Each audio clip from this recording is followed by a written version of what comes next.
I'm John Burlingame.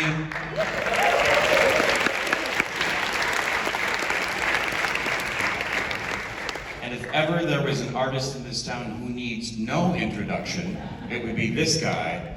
Please welcome two-time Academy Award winner Hans Zimmer.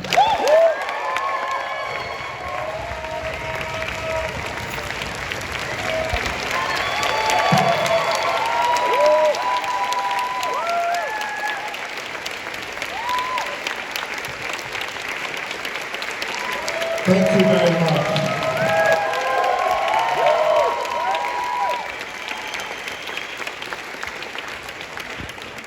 So, what are we going to talk about? Well, let me put it this way.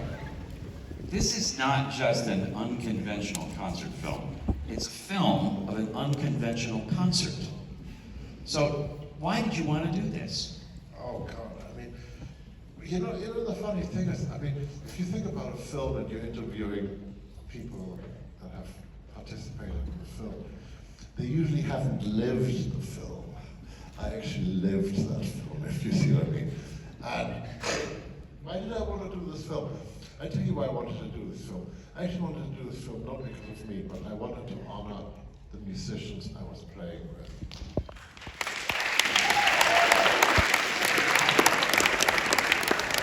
Because you saw that worth honoring.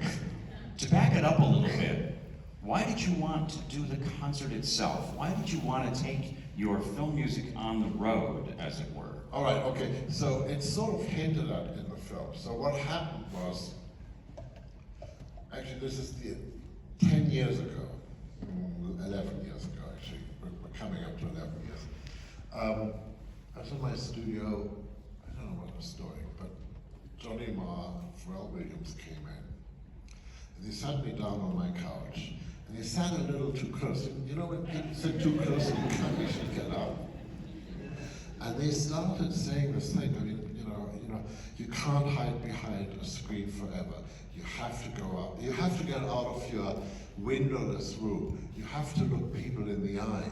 You have to do things in real time. And I'm going, no, I can't do this. I have stage fright. Oh my God. Every excuse I could possibly have. This went on for about an hour. And they sort of gave up, and they got up, and they started. Johnny walked out first, and Pharrell is sort of leaning in the door still, and he's going, I'm doing the Grammys this year. Why don't you come play guitar for me? And suddenly I thought, only an idiot would say no, right? So I did the Grammys with him, and it was terrifyingly fabulous. And so I thought, well, no, maybe we can do this. And I have a friend in London, Harvey Goldsmith, and if you guys don't know who Harvey Goldsmith is, he promoted Live Aid. He got Bruce Springsteen over to play in England. And said to him, David Bowie, and he said, oh yeah, I used to put him up in a club. And I mean, literally, the greatest promoter in the world. And I said to Harvey, you know what, if I tried doing this, I mean, do you think anybody would come? Yeah, I think so. And I said, what would we do, some concert hall or something? He said, no, you're a rock and roller. So we did Hammersmith Apollo, which was where I saw the Stones, where I saw Bowie, where I saw Humble Pie, where I saw Chick Corea, where I saw everybody. And Harvey's very smart, so he put one night on sale, and that sold out in like no time whatsoever. And so he put a second night on sale. And after the first night, which went really, really well, I thought, well, that must be it. End of stage fright. Well, guess what? Next night, terrifying again. And I suddenly realized that's just how I'm built, So, plus I cannot remember. I say whatever comes out of my mouth. Right? So sometimes sometimes it gets a bit dicey, but I make things up, and sometimes I get a bit long, and somebody in the band goes, oh, play the next song, and whatever. But no film composer had really tried something like this. People are used to going to John Williams concerts where there's 80 players, all orchestral on the stage. you, seems like here, you reconceived many of your great themes for a more contemporary ensemble.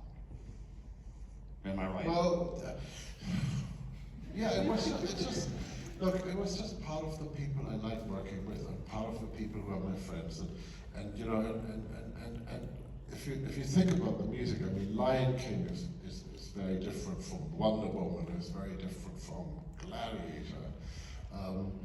You know, I mean, cutting it down, I mean, we could have just done a Ridley Scott evening, do you know what I mean? We could have filmed these like Where's Thelma? Yeah. I mean, That'll have to be in the next batch. well, maybe. Actually, literally, you know, I had to see it because I'm working on the next show, and it was very interesting, very important to see what I shouldn't be repeating, you know, and what we can reinvent, you know. Why did you choose Dubai as the location where you wanted to film the concert? Because they let us. I like that thing about the desert, and Denis was around the corner shooting Dune, and I don't know, you know, it just, I mean, they were really supportive of us, and I like this idea that there was, you know, the ancient Bedouin thing, you know, where we did Gladiator. I mean, that was real, and those goats were real. I insisted on the goats. Where are my goats? Where are my goats? I gotta have goats. I mean, if we do this, we gotta have goats. I must admit the goat did take me aback a bit. And at the same time, you had this incredible modern city, which was perfect for the Dark Knight. I don't know. It just. Look, I have no idea how to make a movie, and I've worked on many movies. I've never. Paul Dugdale, who directed this, is an absolute. Not only. It wasn't that easy for him because he was working with somebody who'd done a lot of movies. So I would come up with stupid ideas, and Paul had a fabulous way of talking me out of it, putting me back in the right direction. And he genuinely loved the music, and he genuinely loved this band. Who is he? Is he American? No, British. he's British. How did you find him? He's done it. I should know this now, right? He's done hundreds of music videos, etc. You know, he knows what he's doing. Yeah, clearly. And I often wondered how many cameras he had when he was shooting the concert. As he's cutting all the time. I want to say, and I bet you'll get this wrong, but I want to say 29, but I might have gotten this wrong, but not much. And that last shot, you know, and a really fantastic drone pilot. I mean, that opening shot. I mean, you got to talk about that opening shot with that's Loire in the middle of the desert. Loire. Yeah, and it could only be one take because of footprints. See what I mean? I kept thinking Lawrence of Arabia. So everybody had to get everything right, you know. And that end shot of me on top of that tower, actually, that was quite complicated because it was really windy, and so the drone kept drifting. So we had to have a few goes at it. And then, so while we're on the subject of location shots, the Gladiator sequence was done in the desert, and it was freezing cold. Yeah, you're all bundled up. It sounded like it feels like it was cold.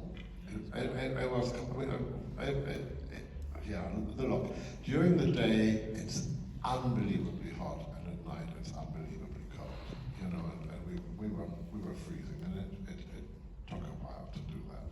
What about the interstellar sequence? What is that huge circular thing? Well, they have this dome, and then we had this English company, the same company that, did you see the Queen's Jubilee or any of that stuff on television?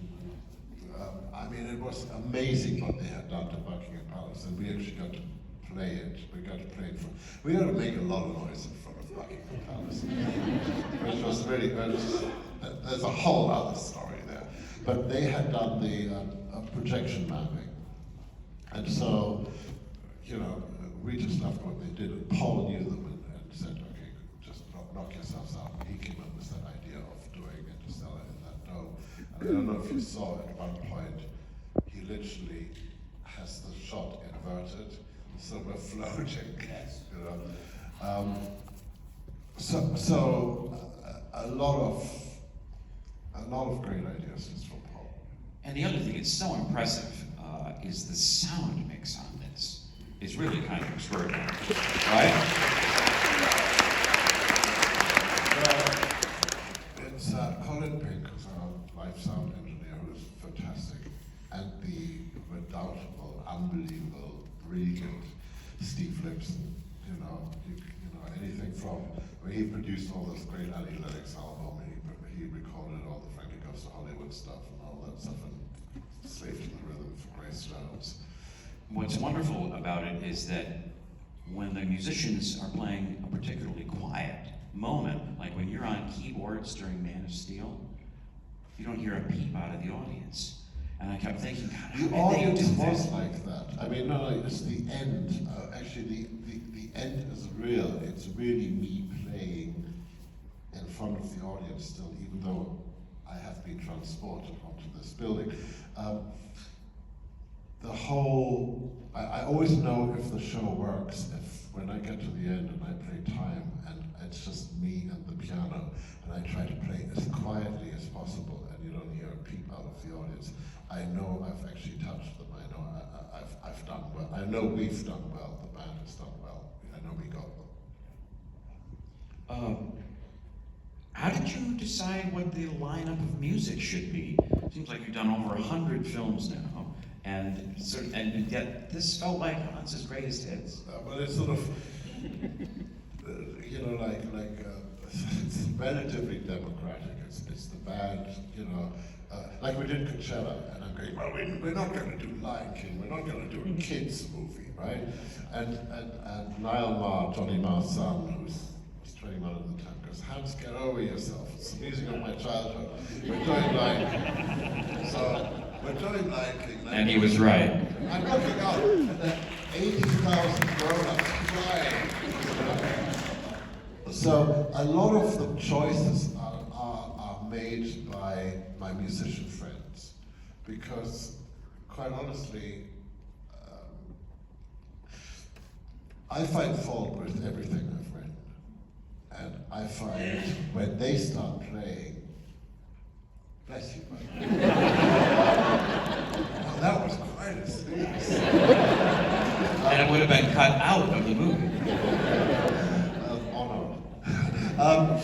So when they start playing, I mean, the musicianship, you know, the musicianship I am surrounded by, and it's very international. I mean, it's international and it's sort of provocative. Like Lebo I met as, you know, he was a political refugee from South Africa.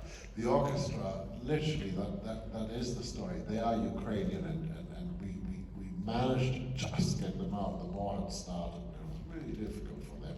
And then we couldn't get them back into Ukraine. So they're now living in Germany because you always think Germany, you know, is a land of bureaucracy and horribleness. But, you know, we said we need some help here. And within moments, without any like crazy paperwork or anything like this, they just offered us this sort of holiday mountain village in the Alps, you know, and so and really helped us out. So helped these people out, you know, showed real humanity and real empathy, you know, to an impossible situation. You know, we have people from, we truly have people from all over the world. I mean, their stories are fantastic. Talk a little bit more about the band. I was fascinated by the fact that all the drummers seem to be women. And I thought, this is more than just an aesthetic choice. No. This is because Aisha and Holly and Alexandra. Alexandra plays timpani and the concert, you know, the classical percussion. she's from Slovenia, but learned in Vienna. And she's really, truly is a world-class percussionist and composer in her own right. The two girls playing drums, Holly and Aisha, London girls, they whack things hard, they have a great attitude, and I love them. And I was exhausted just watching them play. no, well, they actually, when we do rehearsal, they actually start 2 weeks earlier, just to sort of get in sync and just come up with ideas. I mean, there's a great spirit of, because I give them a lot of freedom, because I want to give them a lot of freedom. So there's a lot of inventing going on. There's a lot of democracy in that music, which I absolutely adore. And then of course I have Guthrie Govan, the world's probably greatest guitarist. Yeah, there's great guitar stuff in this. We need to talk about Tina Guo for a second. It's an electric cello. Yeah. Between her electric cello, her whipping the head back with the hair, her makeup, her choice of outfit, let's face it, you can't take your eyes off her. Well, Tina and I are basically rock and roll. That didn't sound sexist. No. But basically, look, I think most of the band is really, in one way or the other, rock and rollers. So, the other thing you might have noticed, we didn't show a single frame of movie. I'm glad you brought that up. This is, again, something unique about this particular concert. You don't show any film clips. No, because I wanted to give, first of all, this is not against normal film music concerts, but I had been invited, oh shit, I'm going to get into trouble. Go ahead. I had gone and seen Gladiator with an orchestra, and I was really excited about it. And the first, 5 minutes are really exciting, and it was really great. And then I'm totally involved in the story, and I'm not really hearing that it's an orchestra and soloists. And then I'm going, hang on, it's not sounding as good as, when I did it. Because I have 1,000 toys that I produce, and I got compressors and EQs and other toys that I throw into the orchestra, So no, you can't do that live. So, but at the same time, what I wanted to do is I wanted to have my favorite players, my favorite band, and I wanted to give them autonomy. I wanted, because usually when you see a classical, a film music concert, you have an orchestra and you have a conductor, unless it's John Williams or somebody as good as that, you basically have a man standing with his back to you for the whole evening, and you have a bunch of guys reading the paper, which is like sort of, 25 years into a marriage on a Sunday or something. And then you have the movie, and if the movie's any good, you're going to be, you're going to follow the story. But the other thing is, you don't really connect with the musicians the way you want to connect, or the way I feel you should connect. So I wanted to have sideline. I wanted the musicians to have a true connection with the audience, and I wanted the music to be that connects them. No more, no less. And if the music is strong enough as it is here, it'll keep your attention. Well, I think we did okay. No, I mean, the stage fright never went away, the doubt never went away. Really? How many times did you do this show? We're at 200 and something. And the stage fright still hasn't gone away? No. Yet you continue to go out there. Yeah, because you. What was it Johnny Marr said? You're more of a road dog now than I am. Yeah, well, that's actually not true, because Johnny's on the road all the fucking time. So, no, it's yeah, when I was 57, I decided I was going to become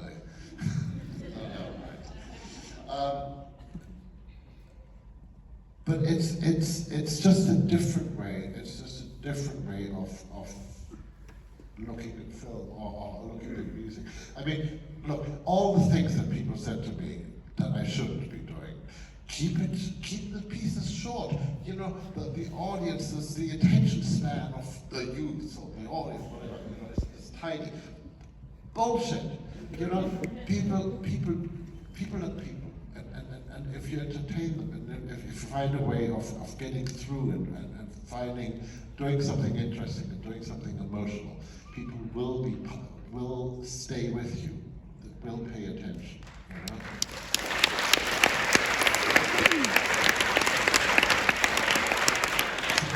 So I just have a problem with this idea that you're supposed to dumb everything down. You know?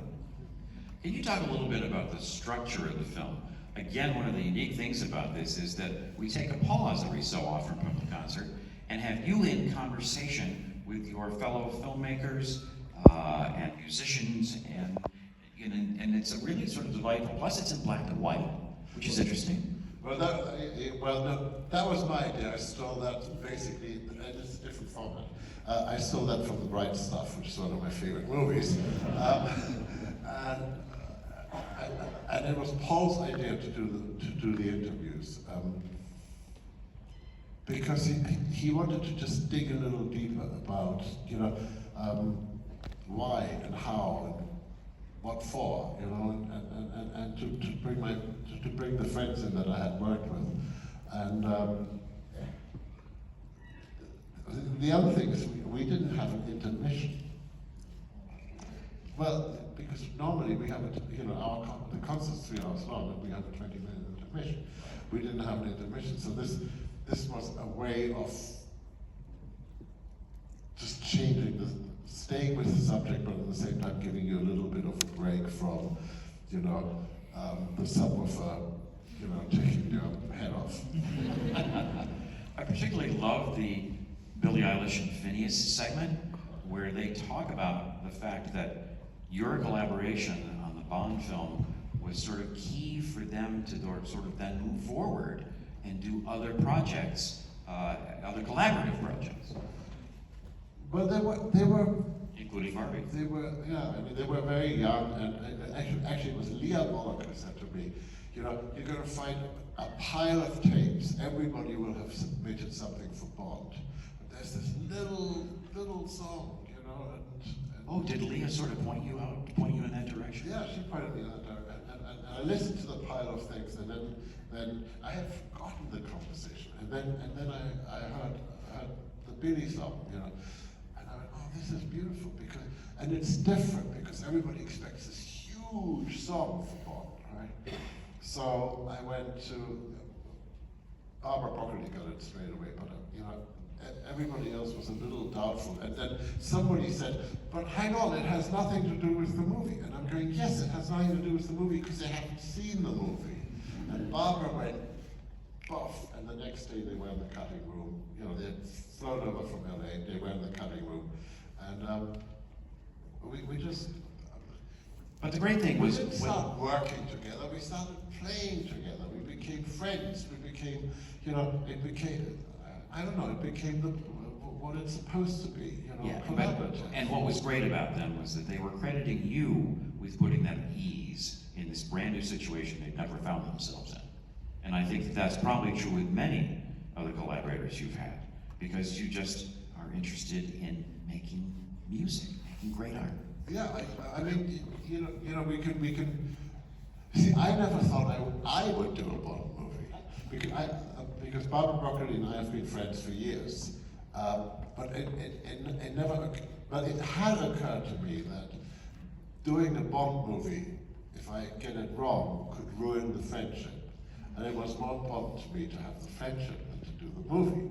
So when she asked me, I had to actually have a bit of a think about it. And then of course, you know, I had fabulous help as well, you know, again from the band and from Steve Mazzaro, who is one of my favorite human beings in the world. And being in London and just remembering it's only a movie, except the thing was, we were killing Bond off, so there was some responsibility there, you know? It was slightly different than a normal Bond film. To go back to the movie, though, I wanted to ask you about some of your, again, collaborators. Was it tough to get people like Le Bohème and Lisa Gerrard and Loire Cutler, who are so important to these scores, Dune, Lion King, Gladiator? Was it tough to get them to come on? No, it wasn't. With you? No, it wasn't. It was like, hey, do you want to come and do this? You know, and it's not until quite a way into it that I realized what we were doing was I was giving the audience the real people. I was giving you Lebo, the real Lion King. I was doing Lisa Gerrard from Gladiator for real, you know, and Laura from Dune. So that was sort of important that it wasn't fake. It was real. Did they do most of the tour? They did all of the tour. They did the whole tour. Oh yeah. They're signed up for the next one.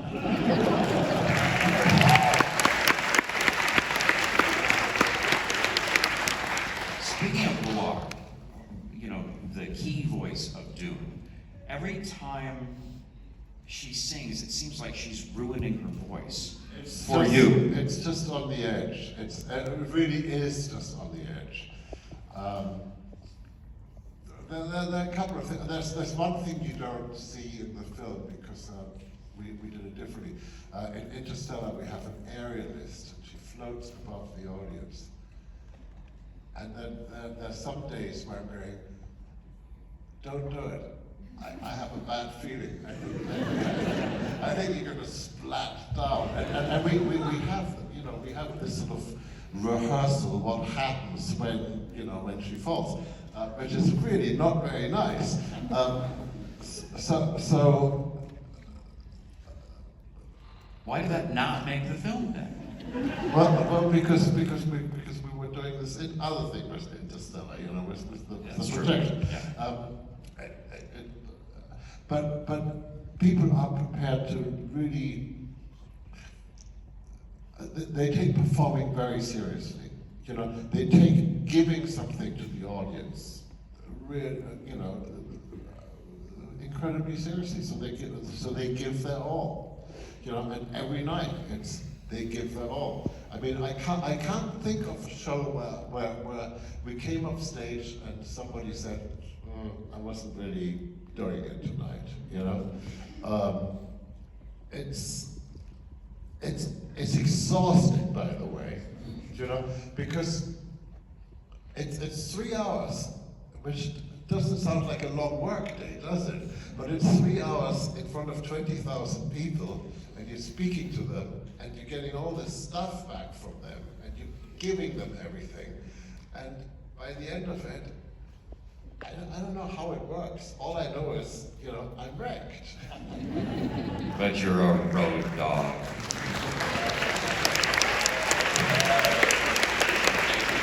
What about the They're crowd? gonna have a word with Johnny. What about the crowds? Were they different in any sense as you went to different places, different countries? No, absolutely. I mean, there are cultures which are much more polite and quiet and treat this more like a classical concert. And then my ambition, of course, is to go and see how quickly I can go and change that and make it into a rowdy crowd, you know. And you went out into the crowd for at least one number in this. No, I mean, in fact, this one's, the way it's shot, it's quite sedate. I usually go all the way through, you know, and it's fun. You know, it's fun to really feel, to really follow through with what Pharrell and Johnny said. You know, you have to look people in the eye. Well, if you're up on the stage, it's hard to. Right now, I can't see any of you because those lights are like killer, right? And one of the things I do with our lighting designer is as soon as the number is over, I light the audience because I want to see you, I want to speak to you, I want to have eye contact. And then I do go into the audience because I want to have real. Well, what's the point doing it if we're not together in this? Yeah, I'm sure they love it.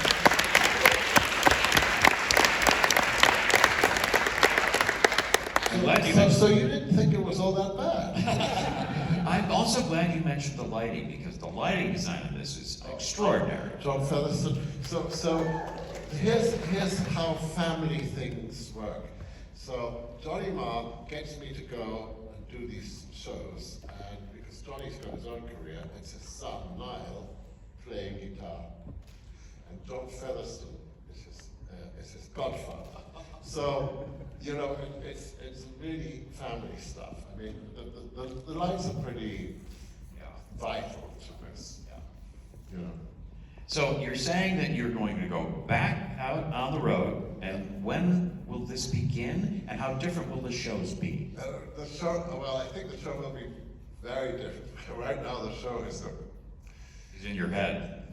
no, it's a bit more than that. It's a bit more than that. It's a lot of it is there. Will it be possible is another question, right? So we have new ambition then. Yeah, I mean, look, rehearsals start mid-September, and I keep forgetting. We're in Europe first, but I think it's 2nd of November is our first show. But I couldn't get that wrong. Hang on, what? Say it. When? No, it's not Anaheim. That's, you know, okay, hang on. We need to address this. We really need to address this. There are so many Hans Zimmer greatest hits shows going on that Is that the world of Hans Zimmer? I have this other thing, which is the world. Is that the of thing Hans Matt Zimmer. Dunkley is conducting? Yes. Okay. That's the other Hans Zimmer. That's the other Hans Zimmer, but that's not really. Well, that's the more orchestral thing. While I'm more in the rock and roll thing. So you are right about that, but at the same time, I start in Europe November 2nd. It's November 2nd. Have I got that right? Somebody knows. So is that going to... Hang on, wait a second. Annabelle Zimmer. Have I got that right? October 12th. You got it wrong. October 12th. All right. She If must I'm know. not there, you know why. So now you have even less time to prepare. So Thank you, John. I shall remember this moment and this comment forever. So are you going to be on the road then through the end of the year and then early next year? And then early next year, yeah. And And then I need to go and focus on Denis and you. when do you start on Dune 3? Actually, I've done the opening. no, it was very funny. I was in. It was the weirdest thing. I was in Abu Dhabi. We were doing a show, and Denis was 5 minutes away from me in another hotel, but we couldn't meet because everybody's afraid of COVID, right? I mean, if we get COVID, our show is over, and if I give COVID to the Dune crew, that's over. So we're on the telephone making up what the opening of the movie should be, and did it. Yes, great. But one other question about your film scoring career versus your on-the-road career. How do you balance that? You must have filmmakers who are dying to get you, and maybe who you really want to work with, but you've got all these dates lined up, and I'm wondering if you're losing some of your desired film scoring assignments. Yeah, I'm sure I am. I'm sure I am, but it's a different part of my life right now. You know, we're doing something different right now, and really honestly, I think. Look, I'll get into trouble, whatever happens. I feel we are in a moment in film where we need to go and reinvent. We need to reinvent film. I mean, there's less and less daring filmmaking Risk-taking. going on. And so, bring me some daring filmmaking and I'll be there, you know? What else can we expect from you besides the show? Oh, what else? You know, Besides sleeping. is there anything else coming up for you? No, I can't think of anything else. Well, yeah, I had a couple of friends bought a BBC studio in London, a huge place, you know, 9 studios the size of Abbey Road, to support the orchestras, to keep that thing going, to not let it.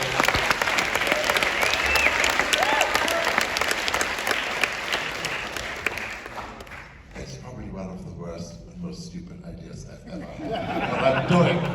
Yes, they say that investing in a scoring stage is always money thrown away.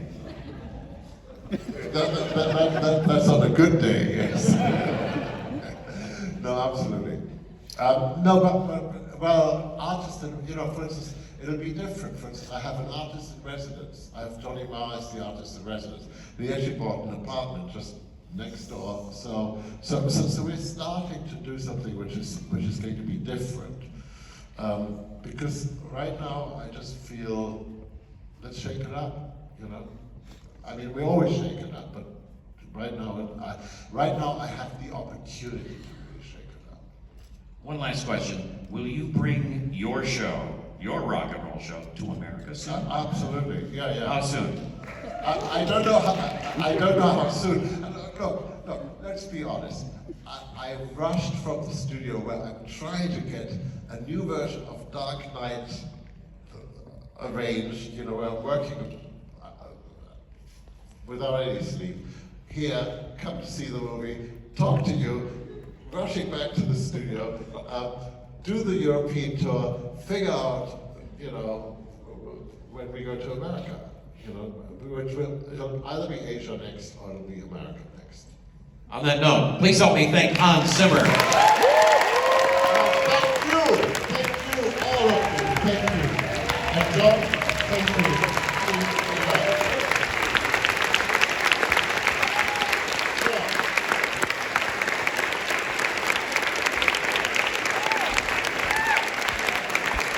It's been an absolute pleasure being with you here. Thank you so much for coming.